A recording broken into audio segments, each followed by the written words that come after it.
sadly, we're going to have to hit one moment in history where something will go really bad. And then people will get together and say, whoops, we shouldn't have waited that long. Maybe now we should start to get together and work on it.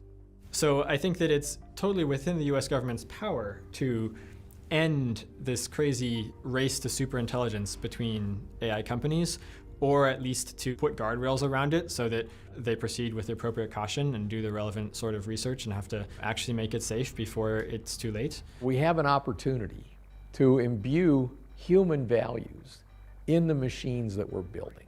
The point to intervene is basically before the AIs get that smart and before they're integrated into everything.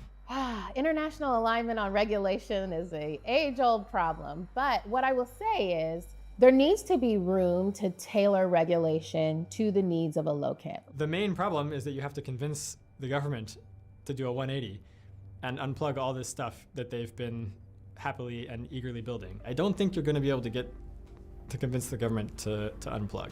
So we need to have some sort of more like checks and balances type system where a whole group of different people who represent different parts of society all have a say in what goals the AIs are given, what orders the army of superintelligences is given, and so forth. The US is kind of diverging from its traditional path in terms of setting guardrails, while China really wants to collaborate across nations to find some alignment on boundaries and guardrails. I think that kind of a push from the European Union and the UK and the Middle East and all of the nations around the world towards finding that kind of alignment will pull the US to the table, and we'll see some leadership from this collaboration that may come from this shared understanding of what's at stake. There is an opportunity to promulgate more regulations that protect us from harms, whether that's harms caused by biased data,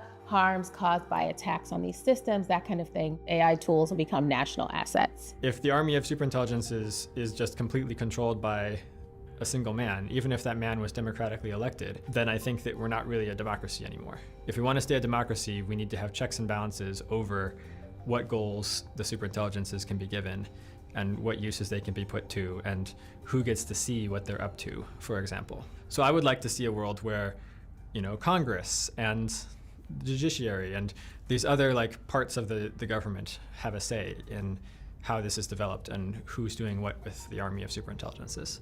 Personally, I think it's not different, that we will wake up and start to realize that some of the same issues that we faced around nuclear weapons and bioweapons